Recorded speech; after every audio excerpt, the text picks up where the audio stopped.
हैं दोपहर के नंबर 1 डिबेट शो की, जिसमें मैं हूं आपके साथ नैना यादव। करोड़ों शिव, करोड़ों कृष्ण भक्तों के लिए आज का दिन बहुत खास है। ऐसा क्यों? दरअसल आज एक तरफ ज्ञानवापी परिसर की सर्वे रिपोर्ट एएसआई वाराणसी की जिला अदालत में पेश करने के लिए पहुंच चुकी है, तो दूसरी तरफ मथुरा शाही ईदगाह मस्जिद के लिए सर्वे के लिए इलाहाबाद हाईकोर्ट आज कोर्ट कमिश्नर की नियुक्ति करेगा।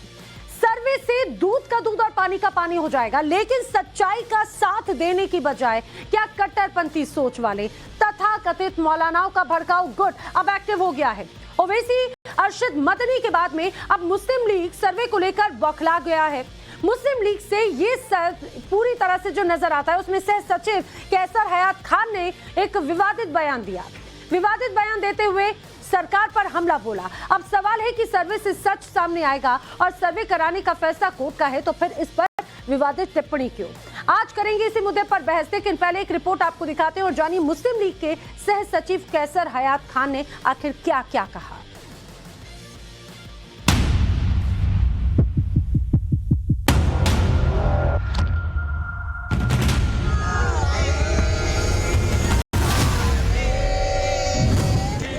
करोड़ों कृष्ण भक्तों और शिव भक्तों के लिए आज का दिन बेहद अहम है। आज मथुरा शाही ईदगाह मस्जिद में सर्वे कराने को लेकर इलाहाबाद हाईकोर्ट कमिश्नर की नियुक्ति करेगा, तो वहीं ज्ञानवापी परिसर में सर्वे रिपोर्ट को आज एएसआई जिला अदालत में पेश कर सकता है। मथुरा में सर्वे होने से पहले ही नैरेटिव सेट किया जा रहा है। तथाकथित मौलानाओं को सच्चाई बाहर आने का डर सता रहा है। सर्वे के लिए कोर्ट कमिश्नर की नियुक्ति से पहले ही इसे मुसलमानों के खिलाफ बताकर एक अलग तरह का माहौल तैयार किया जा रहा है। असदुद्दीन ओवैसी, अरशद मदनी के बाद अब मुस्लिम लीग ने सर्वे पर सवाल उठाए हैं। मुस्लिम लीग के सह सचिव कैसर हयात खान तो इतना बौखलाए हुए हैं कि देश में संविधान की धज्जियां उड़ाने की बात कर रहे हैं। इसके अंदर आज पूरी तरह नंगा नाच हो रहा है। संविधान की धज्जियां उड़ाई जा रही हैं, कानून की धज्जियां उड़ाई जा रही हैं। और जिस तरह कभी हिटलर ने किया था कि बगैर कानून के उसने 60 लाख यहूदियों को कत्ल करा दिया, इसी तरह आज इस मुल्क में एकतरफा तौर पर अनार्किस्ट लोगों का कब्जा है और वो सरकार में भी शामिल हैं और वो दूसरे इदारों में भी शामिल हैं और एकतरफा तौर पर एक नंगा नाच हो रहा है, जो बहुत अफसोसनाक है। इस देश में ऐसा नहीं होना चाहिए। देश का अस्तित्व खतरे में पड़ जाएगा। कैसर हयात खान यही नहीं रुके और हिंदू हुकूमत के नाम पर सरकार पर बरसे और आरोप लगाया कि हिंदू हुकूमत के नाम पर मंदिरों को तोड़ा जा रहा है, देश में अराजक सरकार है। जहां तक ये है कि हिंदू हुकूमत का मतलब ये थोड़ा ही है कि आप मस्जिदों को तोड़ देंगे। अगर हिंदू हुकूमत का ये मतलब है तो हम इसके खिलाफ हैं। ऐसी हिंदू हुकूमतों के हम खिलाफ हैं। जितने इस्लामी राष्ट्र हैं वहां इस तरह की बातें नहीं हो रही हैं। तो हिंदू हुकूमत आप बनाइए, लेकिन हिंदू हुकूमत का मतलब आप हिंदुओं के लिए कुछ कीजिए। लेकिन हिंदू हुकूमत का मतलब सिर्फ ये कि आप मुसलमानों को मारेंगे, आप मस्जिदें तोड़ेंगे, आप क्या नाम नमाज नहीं पढ़ने देंगे, तो ये कौन सा तमाशा आप कर रहे हैं? आप तो ये हिंदू हुकूमत नहीं है, बल्कि ये गुंडों की हुकूमत है। मैं इसे खुल्लम खुल्ला गुंडों की हुकूमत, अनार्किस्टों की हुकूमत और क्या नाम लाकानूनियत वालों की हुकूमत में मानता हूं और ऐसा कि देश के लिए बहुत नुकसानदेह है। कैसर हयात खान सर्वे के नाम पर मुसलमानों को भड़काने का काम कर रहे हैं और कह रहे हैं कि मुसलमानों के खिलाफ साजिश हो रही है और साजिश में सरकार के साथ साथ पुलिस प्रशासन भी शामिल है। कैसर हयात खान देश में अराजकता फैलाने की धमकी भी दे रहे हैं। पूरी एक साजिश है। इस साजिश में सरकार शामिल है, इस साजिश में पुलिस शामिल है, इस साजिश में एडमिनिस्ट्रेशन शामिल है और ये एक साजिश चल रही है मुसलमानों के खिलाफ। आज ये अभी रुकने वाली नहीं है। आगे भी ये अगर ये इस तरह कामयाब हुए तो ये आगे भी दूसरी मस्जिदों को निशाना बनाएंगे। ये हमें खतरा है और फिर इस मुल्क में अनारकी फैलेगी बुरी तरह, जिसके जिम्मेदार सरकार होगी और यहाँ का एडमिनिस्ट्रेशन होगा, यहाँ की पुलिस होगी और ये इस देश के क्या नाम के अस्तित्व को खतरे में डाल रहे हैं। सवाल है, क्या कैसर हयात खान जैसे मौलानाओं को कोर्ट पर भरोसा नहीं है? क्योंकि सर्वे का काम कोर्ट के आदेश पर हो रहा है। अगर कोर्ट पर भरोसा नहीं है तो फिर किस पर भरोसा है? सर्वे से दूध का दूध, पानी का पानी होगा, तो फिर किस बात का डर है? ब्यूरो रिपोर्ट, टाइम्स नाउ, नव भारत। देखिए, सर्वे होगा या नहीं ये आज तय हो जाएगा। ये तय हो चुका है, माफ कीजिएगा। और अब से कुछ देर के बाद में सर्वे किस तरह से होगा, कौन कौन इस टीम में शामिल होगा, ये आज तय हो जाएगा। लेकिन दूध का दूध और पानी का पानी इसके साथ ही हो जाएगा। एक तरफ आज हम ये कहें कि खास खासतौर से कृष्ण जन्मभूमि को लेकर तमाम रिपोर्ट सामने आएंगी। दूसरी तरफ एक और अहम चीज की तरफ सभी की निगाहें हैं, वो है वाराणसी। करेंगे चर्चा कि जिस तरह से यहाँ पर लगातार राजनीति हो रही है और कैसे कुछ मौलाना अब देश में एक अलग तरह का माहौल क्रिएट करने की कोशिश करते हैं। मथुरा केस के वकील मेरे साथ में महेंद्र प्रताप जी जुड़े हैं, चर्चा में शामिल होने मुस्लिम स्कॉलर मुफ्ती वजाहत कासमी भी इस समय मेरे साथ में जुड़े हैं, ज्ञानवापी केस की याचिकाकर्ता पारुल खेला इस समय हमारे साथ में है, हिंदू धर्मगुरु डॉक्टर एच.एस. रावत इस समय आप टीवी स्क्रीन पर देख रहे हैं, हाफिज नूर अहमद अजहरी मुस्लिम स्कॉलर इस समय हमारे साथ में जुड़े हैं, और साथ ही साथ हाजी नाजिम खान जो है पीस पार्टी के प्रवक्ता वो इस समय हमारे साथ में हैं। आप सभी का बहुत बहुत स्वागत है। लेकिन शुरुआत करना चाहूंगी मुफ्ती वजाहत कासमी आपसे। आखिर जिस तरह से अब ये पूरा मामला केस में पूरी तरह से कोर्ट में है, अगर कोर्ट में है, जब बार बार ये तमाम बातें हो रही है, कोर्ट पर भरोसा करते हैं, आखिर इस तरह से लोगों को बरगलाने वाला, एक लोगों को भड़काने वाला बयान क्या कहेंगे? कौसर हयात खान आखिर क्या संदेश देने की कोशिश कर रहे हैं?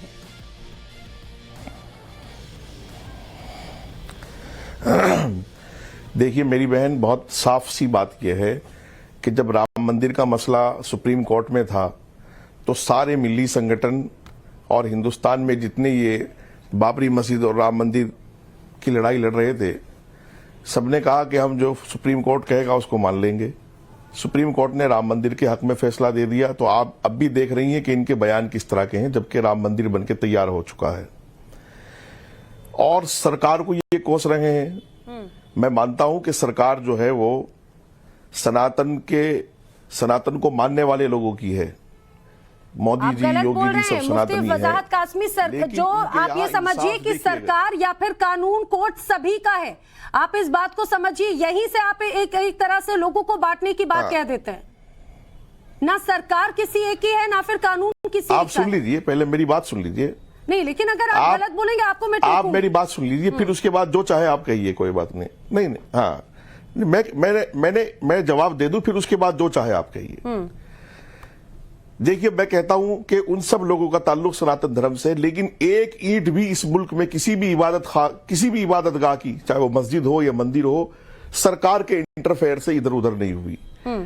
कृष्ण जन्मभूमि का मसला हाई कोर्ट गया है, हाई कोर्ट तय करेगा कि वहां कब क्या होना है, तो हाई कोर्ट तय करेगा। बाबरी मस्जिद राम मंदिर का फैसला सुप्रीम कोर्ट ने किया है, ज्ञानवापी भी हाई कोर्ट तय करेगा। तो फिर ये बकवास इस मुल्क में किस तरह की हो रही है कि गुंडों की सरकार है, तानाशाहों की सरकार है, फलानों की सरकार है, ये हो गए। या तो आप ये कहिए कि हमारा कोर्ट से, कानून से विश्वास उठ गया है, तो ये कानून पर हम यकीन नहीं करते, सुप्रीम कोर्ट का फैसला गलत है, हाई कोर्ट ने अच्छा नहीं आपने उनकी बात सुनी, किस तरह से भड़काऊ बयान दे रहे हैं। मैं चाहूंगी महेंद्र प्रताप जी का मैं रुख कर लेती हूँ। महेंद्र प्रताप जी, आज का दिन कई मायनों में महत्वपूर्ण हो जाता है। आप मथुरा केस के वकील हैं, जरा बताइए कि क्या आज कुछ तस्वीर स्पष्ट हो सकती है, और जैसे ही सर्वे होगा उसके बाद दूध का दूध पानी का पानी हो जाएगा, और जिस तरह से जो तमाम बयान आ रहे हैं उनको भी जवाब मिल जाएगा। आईना दिखाइए जरा।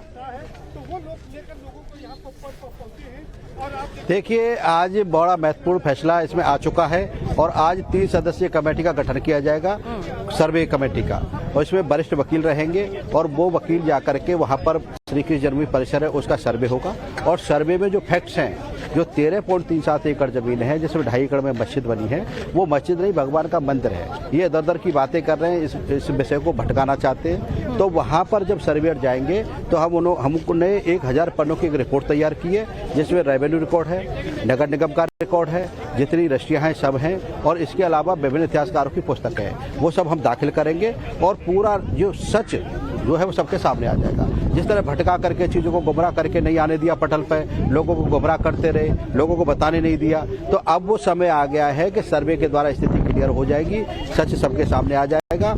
और जो इस तरह की बातें कर रहे हैं, भड़काऊ बातें कर रहे हैं, ये गलत है, क्योंकि मामला न्यायालय के विचाराधीन है और न्यायालय के द्वारा इसमें आदेश पारित किया गया है। तो किसी भी व्यक्ति को इस तरह की बातें करने का अधिकार नहीं है। जब न्यायालय अपना आदेश कर रहे हैं तो जो ये देश कानून से चलेगा, संविधान से चलेगा, किसी के कहने से नहीं चलेगा। तो जब जो न्यायालय आदेश करेंगे उसका अनुपालन होना चाहिए। पहले भी जो आदेश हुए उसका सबने अनुपालन किया है। तो इस तरह की बातें करके माहौल को खराब करने का जो प्रयास किया जा रहा है ये गलत है, क्योंकि ये जानते हैं कि इनके पास कोई सिंगल डॉक्यूमेंट नहीं है और आज तक किसी भी केस में, जन्मभूमि संबंधी केस में एक भी डॉक्यूमेंट दाखिल नहीं कर पाए, लोअर कोर्ट से लेकर हाई कोर्ट, हाई कोर्ट से लेकर सुप्रीम कोर्ट। तो ये डॉक्यूमेंट दाखिल सर, नहीं कर ये पाए, बात इनके बहुत पास कुछ है इंपॉर्टेंट नहीं, हो तो जाती है। मुझे पता है कि आप भी, क्योंकि अब से कुछ देर के बाद में अब इस पूरे केस पर अब जो रिपोर्ट को लेकर बात कही जा रही है, सर्वे को लेकर, आप भी व्यस्त होंगे, आपके पास में भी कम वक्त है। जल्दी से अगर आप बता पाएं लगभग कितनी देर में स्थिति स्पष्ट हो जाएगी, क्योंकि एक तरफ आज खासतौर से हम देख रहे हैं कि किस तरह से ज्ञानवापी को लेकर भी रिपोर्ट सामने आनी है, दूसरी तरफ अब ये वाला केस है। देखिए, आज बड़ा महत्वपूर्ण दिन है, ज्ञानवापी की रिपोर्ट भी सबमिट होने जा रही है और इसमें 2 बजे सुनवाई होगी। मैं समझता हूँ 3:30 तक स्थिति क्लियर हो जाएगी। तो 3:30 तक हमको जो कोर्ट कमिश्नर हैं उनके नाम मिल जाएंगे। हाँ, और इसमें कोर्ट कमिश्नर के नाम मिल जाएंगे। कब तक वहाँ कोर्ट कमिश्नर की टीम वहाँ जाएगी, कितने दिन में अपनी रिपोर्ट सबमिट करेगी और कौन कौन उसमें रहेंगे और क्या तथ्य रहेंगे, वो सब स्थिति क्लियर हो जाएगी। तो अब मैं समझता हूँ कि दूध का दूध पानी का पानी होने का समय आ गया है। जिन तथ्यों को छुपाया गया था, गुमराह किया गया था, अब उससे काम चलने वाला नहीं है। हकीकत सबके सामने आएगी, कोर्ट के सामने आएगी, जनता के सामने आएगी और जो लोग विरोध कर रहे हैं उनके सामने भी आ जाएगा कि किस तरह से मंदिर को तोड़ के 1670 में औरंगजेब ने मंदिर का विध्वंस करके वहां मस्जिद बनाई थी। ये सब जानते हैं और जो लड़ रहे हैं, जो विरोधी गण है, वो भी जानते हैं कि मंदिर को तोड़ा गया था। तो अब मैं मानता हूं कि अब वो स्थिति आ गई है, सच सबके सामने होगा और अंधेरा छटेगा और अभी 2 घंटे में मैं समझता हूं कि स्थिति बिल्कुल क्लियर हो जाएगी। और वही तस्वीर सबसे पहले टाइम्स ऑफ भारत ही दिखाएगा। अपने दर्शकों को बता दें 1670 में केशव देव मंदिर किस तरह से गिराया गया, इसके तमाम साक्ष्य नजर आते हैं। अब आखिर खास तौर से ईदगाह इलाका जो खास तौर से वो माना जाता है विवादित, उस जगह पर सर्वे होगा। इस सर्वे को लेकर कमीशन की कोर्ट की तरफ से कमीशन की जानकारी दे दी गई है, परमिशन दे दी गई है। अब आखिर किस तरह से पूरी कमेटी तैयार की जाएगी, कितने लोगों की इसमें टीम होगी, अब से कुछ देर के बाद में जानकारी मिलेगी। लगातार चर्चा भी जारी है, अपडेट्स भी हम दे रहे हैं। बहुत छोटे से ब्रेक। मथुरा शाही ईदगाह विवाद में सुनवाई होनी है, परिसर का सर्वे कराए जाने को लेकर सुनवाई है। हाईकोर्ट में दोनों ही पक्ष अपनी दलीलें पेश करेंगे और सर्वे की आगे की रूपरेखा इलाहाबाद हाईकोर्ट की तरफ से तय की जाएगी। आपको बता दें 14 दिसंबर को हाईकोर्ट ने सर्वे का आदेश दे दिया था और अब आज ये तय होगा कि सर्वे कब होगा, कितने लोगों की टीम होगी, आखिर कौन कौन इस पूरी टीम में शामिल होगा, इस कमेटी में कौन कौन शामिल होगा। 2 बजे का जो समय है वो निर्धारित किया गया है। 2 बजे से इस पूरे मामले पर सुनवाई होगी। हिंदू पक्ष और मुस्लिम पक्ष दोनों ही तरफ से लगातार अब जो है हमने देखा कि कैसे प्रतिक्रियाएं सामने आ रही हैं, लेकिन आप इस बीच सामने इस बात को समझिए, मथुरा में सर्वे होने के पहले कैसे नैरेटिव सेट करने की कोशिश की जा रही है, किस तरह से बयान सामने आ रहे हैं, इसी पर चर्चा करें। मेरे साथ में लगातार खास मेहमान मौजूद हैं। मैं चाहूंगी जरा हाफिज नूर अहमद जी समझाने की कोशिश कीजिए। हमने देखा कि किस तरह से मुस्लिम लीग के सह सचिव कौसर हयात खान की तरफ से बयान सामने आए, उन्होंने तो कत्लेआम तक की बात कह दी, उन्होंने कहा संविधान की धज्जियां उड़ाई जा रही हैं। आखिर ये किस तरह का नैरेटिव सेट करने की कोशिश की जा रही है? इसमें तो कोई शक नहीं है कि संविधान की धज्जियां उड़ाई जा रही। संविधान की धज्जियां उड़ाना आपके सामने है। संविधान की धज्जियां कौन उड़ा रहा है हाफिज नूर अहमद? आप बताइए, अगर मामला कोर्ट में है, कोर्ट के मामले पर टिप्पणी करना, संविधान की धज्जियां कौन उड़ा रहा है? कोर्ट का फैसला आने से पहले माननीय वजीर आजम ने, जो सबके वजीर आजम है, जो देश में हर धर्म हर पंथ के लोगों के वजीर आजम है, उनका बयान आ जाता है कि हम बहुत जल्दी बाबरी अयोध्या की तरह मथुरा में भव्य मंदिर बनाएंगे। जब ज्ञानवापी का मामला जब मामला आता है, उसके फैसला आने से पहले माननीय मुख्यमंत्री योगी आदित्यनाथ जी कह देते हैं कि मतलब अरे लेकिन हाफिज नूर अहमद जरा इस बात को तो समझिए कि वहां पर उन सबको पता है कि क्या है। सर्वे कराने दीजिए, सर्वे कराने के बाद दूध का दूध पानी का पानी होगा ना। सर्वे कराने के लिए तो दूसरा पक्ष पूरी तरह से रेडी होता है। रावत जी गलत बयान दे रहे नूर अहमद, गलत बयान दे रहे नूर अहमद। प्रधानमंत्री जी ने कहा था कि भव्य कॉरिडोर मथुरा के अंदर बनेगा, ना तो उन्होंने ये कहा था भव्य मंदिर बनेगा। भव्य मंदिर बनेगा, साथ में कॉरिडोर। मंदिर तो बना हुआ है वहां पर, वहीं उन्होंने ये नहीं कहा जो आप कह रहे हैं। उन्होंने कहा भव्य कॉरिडोर और आराम से आप दर्शन कर सकते हैं, ये बात कही उन्होंने। आप तोड़ मरोड़ के बात को कह रहे हैं, गलत बयान दे रहे हैं आप यहाँ पर। हमें आप नहीं ना, आप बयान निकलवा के देख लो टीवी चैनलों के ऊपर। उन्होंने ये कहा है कि यहाँ भव्य कॉरिडोर और अच्छे से दर्शन कर सकते हैं, ऐसा होगा। एक जिम्मेवार प्रधानमंत्री हैं, विद्वान प्रधानमंत्री, आप उन पर इस तरह से आरोप नहीं लगा सकते। इसीलिए और कोई संविधान की धज्जी नहीं उड़ाई जा रही है। कौन सी संविधान की धज्जी उड़ाई जा रही है? इसीलिए जो चीज कोर्ट के थ्रू हो रही है उसमें इसीलिए संविधान की क्या अदालतों को तज्जी है? गुलाम बनाने की वायलेशन बात ऑफ थोड़ी कोर्ट देते हो रहा है क्या? वायलेशन ऑफ कोई नियम हो रहा है क्या? इसीलिए हमें मुझे अदालतों को- अधिकार है, अदालतों मुझे को अधिकार गुलाम दिया है बनाने की कोर्ट साजिश कर रहे हैं। ने, मुझे अधिकार दिया है कोर्ट ने लेकिन कि मैं अपने हाफिज नूर मंदिर अहमद में जो मेरे अजहरी, साथ कमी है, मुझे ये मैं समझाने वहां की जाकर कोशिश कोर्ट कीजिए में नैरेटिव किस अपने तरह का है। आप अदालत- कह रहे हैं कि भाई नहीं, आप कह रहे हैं कि हमेशा इस बात की बयानबाजी की जाती है, तो फिर जो हमने देखा कैसर हयात खान क्या कह रहे हैं, कौसर हयात खान का भी बयान आखिर किस तरह से उसे देखते हैं? पारुल खेड़ा, जरा समझाने की कोशिश कीजिए। आप ज्ञानवापी केस की याचिका करता है, अब से कुछ देर के बाद में जब यहाँ पर स्थिति और स्पष्ट हो जाएगी, क्योंकि सर्वे रिपोर्ट पेश किया जाना है, लेकिन अभी से ही पहले एक अलग नैरेटिव तैयार करने की कोशिश की जा रही है देश में। जी नैना, ये बहुत अच्छा प्रश्न है और इनकी जो भौकलावट और जो डर दिख रहा है ना, ये बहुत लाजमी है, क्योंकि देखिए जब 16 मई 2022 को जब ज्ञानवापी वजू खाने का जब एडवोकेट कमीशन हुआ था, तब हम सबको पता, हमें वहां हमारे आराध्य शिवलिंग हमें मिले थे वहां पे।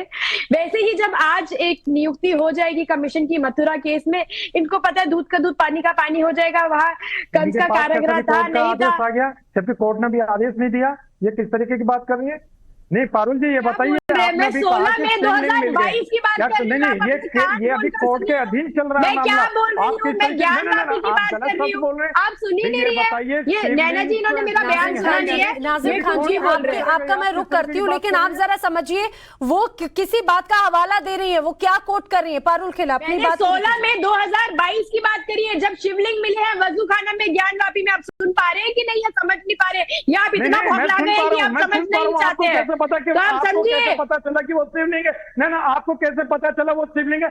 अभी कोर्ट के अधीन है ये मामला। जब कोर्ट जो फैसला देगी, सुनिए जी बिल्कुल देगी, हम तो मानते हैं, आपके मानने ना मानने से थोड़ी ना हो जाएगा। अगर कहे उन्हें शिवलिंग नहीं कह आप सकते, कहेंगे इसका तब मतलब यह है कि कोर्ट के नहीं, तो हमारे आप इस तरीके की बात करते हैं। आप ये कहकर हमारे कोर्ट की अवहेलना कर रही है आप इस तरीके की बात करके। नहीं, आप ये कहकर हमारी आप कोर्ट की अवहेलना करिए, मगर कोर्ट के आदेश आए हुए अभी ये आपके मानने ना मानने कोर्ट ने आदेश नहीं दिया। अभी कोर्ट ने नहीं कहा कि ये शिवलिंग है, तरीके से जो हमारे मुस्लिम पक्ष के यहाँ लोग पे हैं, कोई बहसबाजी नहीं कर रहे हैं। कोर्ट ने लेकिन फैसला नहीं नाज़िम दिया। खान, मुझे एक बात बताइए, तो कौसर हयात खान के बयान रोक लगी ना, रोक लगी ना, वो वजू खाने में रोक लगी ना। अगर अभी तो सर्वे की बात हुई है, बस सर्वे हुआ भी नहीं है। अगर हम ज्ञानवापी की बात करें तो अभी तो रिपोर्ट पेश की जानी है। इधर ईदगाह में तो अभी सर्वे को लेकर बाकायदा आज सर्वे सर्वे होना है। उसके पता पहले क्या है? कौसर हयात खान किस तरह से बयान दे रहे हैं, आप उस पर कुछ क्या नहीं कहते? आपको वो नहीं लगता कि वो कोर्ट की अवहेलना है?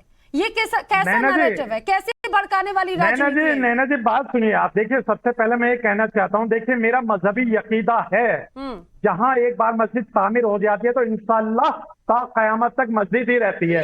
और दूसरी बात है, सुनिए बात सुनिए, सऊदी अरब के अंदर, सऊदी अरब के अंदर वो मस्जिदें तोड़ती हैं, वो कब्रें तोड़ती हैं। सऊदी अरब में क्या हुआ? एक बार मस्जिद तामीर हो जाती है तो कयामत तक हाजी नाजिम खान सऊदी मैं अरब में चाहूंगी मस्जिदें वजाहत तोड़ती विकास कासमी के जी, नाम जरा आप पर। जवाब देने की किसको कोशिश बेवकूफ कीजिए। बना रहे हो आप? हाजी नजीम खान को ये बताइए, जनता उनका कहना है कि बेवकूफ भाई नहीं है जहाँ आज की पर डेट अगर में। मस्जिद है तो वो कयामत तक रहेगी, भले ही उस मस्जिद को जनता मंदिर की को जगह बेवकूफ तोड़कर मत बनाओ। बनाया जाए।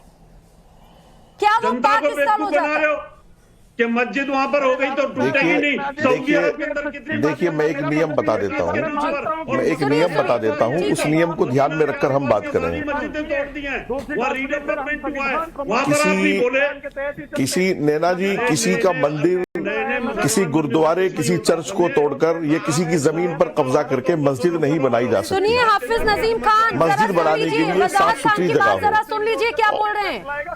ऐसे चिल्लाने से कुछ नहीं होगा, जरा तथ्यों के साथ में बात कीजिए। स्कॉलर है आप इनको थोड़ा सा जी। हाँ देखिए सुनिए, मैं नैना जी बहुत क्लियर बता दूं आपको। मैं शुरू दिन से, जब ज्ञानवापी के सर्वे का मसला हुआ तब भी और अब भी मैंने कहा भाई खुशामदीद इस्तिकबाल है, क्योंकि इस्लाम ये कहता है कि किसी का गुरुद्वारा, मंदिर, चर्च, ये किसी की जमीन पर कब्जा करके, किसी का घर कब्जा करके आप मस्जिद नहीं बना सकते। मस्जिद के लिए दो तरह की जमीन होनी चाहिए, या तो किसी ने गिफ्ट में दी हो आपको या आपने खरीदी हो। तीसरी किसी जमीन पर अगर आपने मस्जिद बनाई है तो वो मस्जिद इस्लाम की मस्जिद नहीं है, वो मस्जिद जो है वो जिहाद की मस्जिद है, वो मस्जिद शैतान का घर है। तो अगर वाकईतन मैं सर्वे का स्वागत इसलिए करता हूं कि अगर मंदिर की जगह मस्जिद बनाई गई है तो हमें ऐसी मस्जिद की जरूरत नहीं है, हमें ऐसी मस्जिद की जरूरत नहीं है। आप हवाला कीजिए, इसको गुमराह मत कीजिए। अरे हवाला तो दे रहा हूं मैं, मेरे से ज्यादा गुमराह मत कीजिए इस तरीके की बात। मेरे से ज्यादा हाफिज साहब, मेरे से ज्यादा पढ़े लिखे आप नहीं हो सकते, मेरे से ज्यादा पढ़ने लिखने में आपको 20 साल और लगेंगे अभी। आप जो है इस्लामी स्कॉलर नहीं है, हाफिज साहब हैं, आप हाफिज साहब हैं, मैं एक इस्लामिक स्कॉलर हूँ और पूरा डिग्री होल्डर हूँ, आपकी तरह हाफिज जी नहीं हूँ मैं। आप मुझे बता दो, आप मेरी बात को रद्द कर दो आप, कि मस्जिद को किसी के मंदिर पर कब्जा करके बनाया जा सकता है, किसी गुरुद्वारे की जगह पर कब्जा करके बनाया जा सकता है। तो जो आप कहोगे मैं अपनी डिग्री जो है वो छोड़ दूंगा, और जो आप कहोगे वो इनाम आपको दूंगा। आप साबित करो, टीवी चैनल पर बैठकर झूठ मत बोलो अल्लाह के घरों के लिए। सिर्फ मस्जिद जो है वो खरीदी गई जगह पर बनाई गई हो, या मस्जिद जो है वो किसी की गिफ्टेड जगह हो।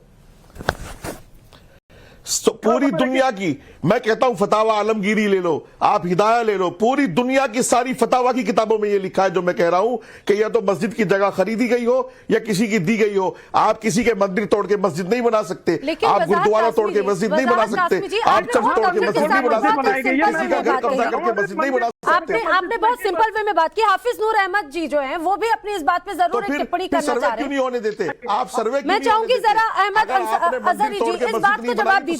वजाहत कासमी जी ने बहुत अच्छे से इस बात को समझाया कि ऐसा कोई पाक स्थल जो किसी और धर्म से जुड़ा हुआ हो, चाहे वो मंदिर हो, चाहे वो गुरुद्वारा ही क्यों ना हो, चाहे वो चर्च ही क्यों ना हो, ऐसी किसी स्थल पर अगर मस्जिद का निर्माण कराया जाता है वो पाक स्थल नहीं रह जाती, बात वहीं पर हो जाती है। कहिए अब आप। हाँ जी नाजिम साहब, आपसे गुजारिश है कि आप बात पूरी समझ लें। मौलाना कासिम साहब क्या कह रहे हैं? मस्जिद नहीं है, सुने थोड़ी देर सुने तो भाई बजात भाई। मुफ्ती साहब ने जो बात ये कही है कि किसी मंदिर की जगह, चर्च की जगह, गुरुद्वारे की जगह पे यकीनन वो तोड़ करके मस्जिद नहीं हो सकती, लेकिन उसके तोड़ने का कोई सबूत तो हो। आप बाबरी मस्जिद वाले मामले में सबूत नहीं दे पाए। हाफिज साहब, अरे बाबरी मस्जिद सर्वे हुआ था बजाज भाई, मुफ्ती बजाज साहब काबिल आदमी हूँ। अभी आप रुको बजाज साहब अभी आप भी काबिलियत की बातचीत कर रहे थे। जब आपने आप कह रहे थे मैं बहुत ज्यादा काबिल हूँ, हाफिज जी है, तो आप बोलो ना कि बाबरी मस्जिद का जो फैसला आया था, एएसआई की रिपोर्ट साबित नहीं कर पाई थी कि वहां मंदिर तोड़कर मस्जिद बनाई है। ये बात सही है या नहीं है? फिर झूठ बोल रहे हो आप। अरे आप लगा झूठ बोल रहे हो। आप कहना क्या चाहते हो? हाफिज नूर अहमद अजहरी जी, कैसे हैं? अरे हाफिज नूर अहमद अजहरी, ये बात समझिए, बाबरी से भारत बहुत आगे निकल गया है। अब वहाँ पर मंदिर किस तरह से बन रहे देखिएगा, 22 तारीख की तस्वीर देखिएगा जनवरी में जाकर, किस तरह वहाँ पे जो शीश मिले, जो वहाँ की तस्वीरें नजर आई, वो स्पष्ट इस बात को बार बार चीख कर कहती है। वही ज्ञान वापी में हो रहा है, वही यहाँ पर ईदगाह में हो रहा है। अरे आप सर्वे तो होने दीजिए पहले। हम इंसाफ के आखिरी दरवाजे तक गए हैं, और इंसाफ के आखिरी दरवाजे से हमें इंसाफ मिला कि सर्वे होगा तो हमने मान लिया। आप तो कत्लेआम की बात कर रहे हो, इंसाफ की बात नहीं कर रहे हो भाई। अगर इंसाफ के आखिरी दरवाजे तक आपको जाना है तो आप सर्वे होने दीजिए। आप तो कत्लेआम की बात कर रहे हैं, तो आप इंसाफ की बात कर रहे हैं। आप कोर्ट का कत्लेआम की बात कब की? आप सुप्रीम कोर्ट का सवाल उठा रहे हो। किसने की कत्लेआम की बात बताइए ना, किसने कहा कत्लेआम हो? कत्लेआम तो भारतीय जनता पार्टी कराना चाहती है। का वीडियो टीवी पर नहीं चला, सुना नहीं आपने? ना मैंने नहीं सुना उसको, उन्होंने क्या कहा मुझे नहीं मालूम। पार्टी तुम क्या कर रहे हो? कैसी बात करते हैं नूर अहमद अजहरी जी, जिस तरह से बजाज साहब वीडियो सामने आए हैं, अल्फाजों में तो जरा ठीक से बोला करें अगर आप पढ़े लिखे हैं। फारूक खेड़ा आप कुछ कह रही थी, जरा आईना दिखाने की कोशिश कीजिए। बार बार ये कहा जा रहा है कि भाई जिस जगह पर उस बात के पहले जानकारी तो हो, इतिहास में कहीं पर दर्ज तो हो, जरा बताइए कि आखिर किस तरह से उस जगह पर कैसे हमने देखा था अलग अलग मुस्लिम आक्रांता आए जिन्होंने इस तरह से हिंदू देवी देवताओं के मंदिरों को पूरी तरह से नष्ट कर दिया, शत विक्षत कर दिया। वहां पर राम जन्मभूमि के ऊपर मैं डिबेट से आज जा रहा हूं, उस टाइम मेरी मजबूरी की तस्वीर हमें नजर आई, ईदगाह की कैसे तस्वीर नजर आई, दिखाइए जरा इन्हें। खुदाफिज। हाफिज नूर अहमद जी, अगर जवाब नहीं मिलता या फिर अगर आप जवाब नहीं देना चाहते तो आप डिबेट छोड़कर जाना चाहते हैं, यही एक तरीका बना लिया है। कोई बात नहीं, बोलिए फारूक खेड़ा जी। बिल्कुल भाग गए हैं जी, ये देखिए, ये हमारे जो है रिलीजियस डॉक्यूमेंट्स नहीं मानते, हमारे पुराण नहीं मानते, ये वो औरंगजेब के फतवे नहीं मानते हैं जो 1970 में मथुरा तोड़ने का और 1987 में ये अब ज्ञानवापी मंदिर तोड़ने के जो फतवे हैं और फतवों के बाद उनको तोड़ने के ध्वस्त करने के जो उसके बाद उनको शाबाशी दी गई है उसके भी फरमान है लेकिन वो सब मानेंगे नहीं। हाफिज नूर अहमद अजहरी को जब इस बारे में आप जवाब देना चाह रही हैं तो वो छोड़ के चले गए। वो एकदम क्लियर नेशनल चैनल पे कैसे झूठ बोल रहे हैं, और जब आईना दिखाने की बात हुई तो अपनी रिपोर्ट छोड़ के चले। वो होमवर्क भी नहीं करके आए। उन्होंने कहा एएसआई की रिपोर्ट जो है अयोध्या मंदिर में भी उसमें कुछ था ही नहीं, उन्होंने लगता अपना पढ़ा ही नहीं। उसमें साक्ष्य बताए गए थे किस तरीके से गुम्बद था, किस तरीके से शिखर था, किस तरीके से पिलर थे जहाँ पे और किस तरीके से चिन्ह थे, हमारी देवी देवताओं के विग्रह थे। ये सब बातें लगता उन्होंने पढ़ी नहीं है, वो हवाई बातें करके यहाँ से चले गए हैं। बिल्कुल। एचएस रावत जी, अब हालांकि नूर अहमद अजहरी तो नहीं है, लेकिन नासिम खान भी बार बार यही बात दोहरा रहे थे। जरा समझाने की कोशिश कीजिए इस तरह के तमाम स्थल है और हमने देखा कि क्या तस्वीर वहां पर नजर आती है, और बार बार अभी भी इसी बात पे अड़े हुए हैं कि भाई ऐसे तमाम सबूत तो मिले हैं कि उस जगह पे जहां पर मस्जिद बनी वहां पर मंदिर हो। देखिए नैना जी, ये कट्टरपंथी नेता होते हैं ना, प्रवक्ता होते हैं। अब ये कट्टरपंथी प्रवक्ता हैं और ये इस तरह की बातें करेंगे। ये इनके सामने अगर आप पूरी तस्वीर दिखा दो, डॉक्यूमेंट दिखा दो, प्रूफ दिखा दो, फिर भी उसको ना करेंगे कि बोल रहे ना ना ना ना यहाँ तो मस्जिद ही थी। तो यही हाल है हाजिम खान साहब का। ये किसी बात को एक्सेप्ट तो करेंगे नहीं क्योंकि अपनी पार्टी के प्रवक्ता हैं ये, और प्रवक्ता होने के नाते और मुझे लगता है रावत जी यही वजह है कि किस तरह से बौखलाहट जो है वो साफ तौर से नजर आती है, क्योंकि ये डर है कि सच सामने आ जाएगा। हमने देखा है कि सच क्या सामने आया अभी तक। देखिए वक्त की कमी, आप सभी मेरे साथ इस चर्चा में शामिल हुए, आपका फिलहाल बहुत धन्यवाद। लेकिन बड़ी अपडेट आपको बता दें, अब से कुछ देर के बाद